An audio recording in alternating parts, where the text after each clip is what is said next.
In the blink of an eye, 8 years passed. During those 8 years, she thought about Do-young all the time. She posted all the words she wanted to say to her on the wall in her spare time. She sold cheap bags to make a living. Meanwhile, the aunt used the living expenses. The adopted father gave Yoon-soo to take Seo-hyun to restaurants for big meals every month. While enjoying herself, she suddenly got a call from Yoon-soo's adoptive father. He said Do-young had woken up. This immediately made the aunt panic, because all these years she'd been keeping the living expenses meant for Yoon-soo. Now that Do-young woke up, it would definitely be discovered. At the same time, when Yoon-soo came home, she found a package for herself and got very excited, because all these years, she'd been persistently writing letters to Do-young.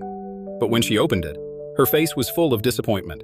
It turned out these letters were all returned because no one signed for them for a long time. What Yoon-soo didn't know was that this happened because her mailing address had been changed by the malicious Seo-hyun. Then the adoptive father commissioned a lawyer to find the uncle and aunt. He said he wanted to take Yoon-soo to America to live together. Although Do-young had woken up, the car accident's after effects made Do-young lose her memory. From that time, taking Yoon-soo there to live together would help Do-young recover her memory. Just then, Seo-hyun came back. The lawyer asked if this was Yoon-soo. The aunt quickly answered that she was Yoon-soo.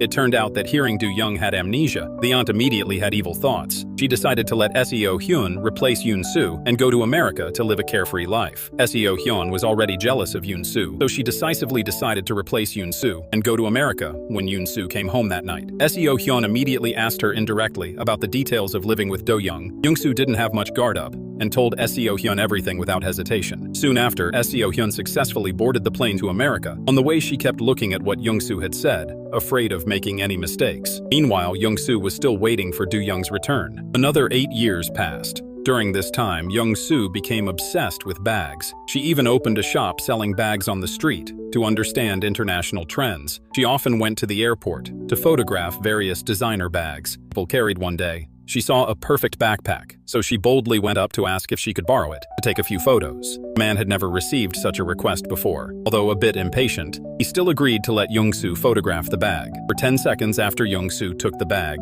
he immediately started taking continuous shots. After finishing, she left satisfied.